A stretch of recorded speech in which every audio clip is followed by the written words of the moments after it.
21ஆம் நூற்றாண்டிலும் பெண்களை துரத்தும் துயரத்திற்கு முடிவே இராது போல் தோன்றுகிறது.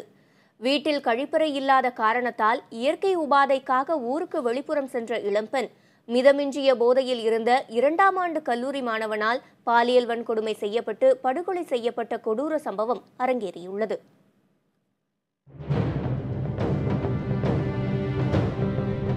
நாமக்கல் மாவட்டம் மல்லசமுத்திரம் அருகே உள்ளது குருக்கலாம்பாளையம் சிற்றூர்.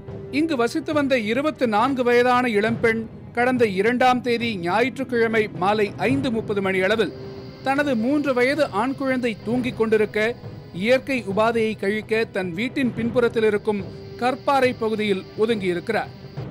அப்போது அந்த பாறையில் மது போதையில் படுத்திருந்த வளரிளம் இளைஞன் ஒருவன் கண்ணிமைக்கும் நேரத்தில் பின்னால் சென்று கூர்மையான கல்லால் அவரை தாக்கி அந்த பெண்ணை பாலியல் வன்கொடுமைக்கு ஆளாக்கிவிட்டு தப்பி ஓடியுள்ளார்.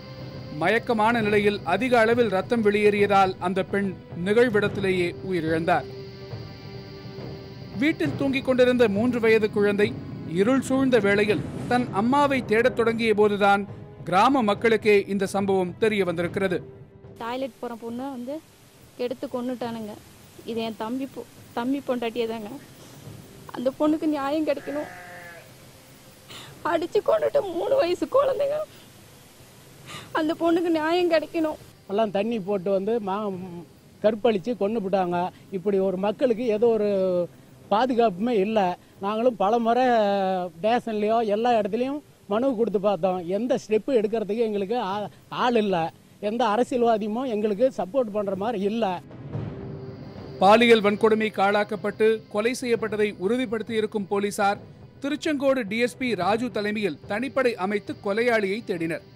இவர்களின் தேடுதல் வேட்டையில் படுகொலை செய்த 20 வயதான ராசிபுரம் திருவள்ளூர் அரசு கலைக்கல்லூரி 2ஆம் ஆண்டு மாணவரும் கோணங்கிப்பாளையத்தைச் சேர்ந்தவருமான வேலு என்பவர் கைது செய்யப்பட்டு சிறையில் அடைக்கப்பட்டார். கழிப்பறை இல்லாத காரணத்தினால் ஊருக்கு வெளிப்புறம் ஒதுங்க வேண்டிய நிலைக்கு தள்ளப்படும் தங்களுக்கு பாலியல் சீண்டல்கள், கேலிகள் ஏராளம் என்று மனவேதனை தெரிவிக்கின்றனர் கிராமத்து பெண்கள். பெண்களுக்கு பாதுகாப்பு வேணும். கழிப்பறை வசதிக்கோசரம் நாங்கள் வெளியில தான் எங்கேயாவது ஒதுக்குப்புறமா போகிறோம்.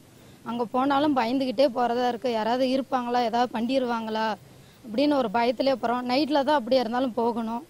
போனாலும் அப்பயும் பாம்பு இருக்குமா, தேல் இருக்குமா, பூரா இருக்குமான்னு பயந்துக்கிட்டே இருக்கிறதா இருக்குது. பிள்ளைங்களையும் எங்கேயும் வெளியில் விடுறதுக்கு இல்லை. நாங்கள் இங்கேருந்து பிள்ளைங்கள் ஸ்கூலுக்கு அனுப்புனா 6 கிலோமீட்ரு. அதையும் மீறி அனுப்பணுமா? அது பிள்ளைங்களெல்லாம் போகிற வழியில் வர வழியில் கிண்டல் பண்ணிக்கிட்டு நிறையா பொட்ட பிள்ளைங்களை பள்ளிக்கூடமே அனுப்ப மாட்டேங்கிறாங்க. அதையும் நிறுத்தி போடுறாங்க பாதியிலேயே.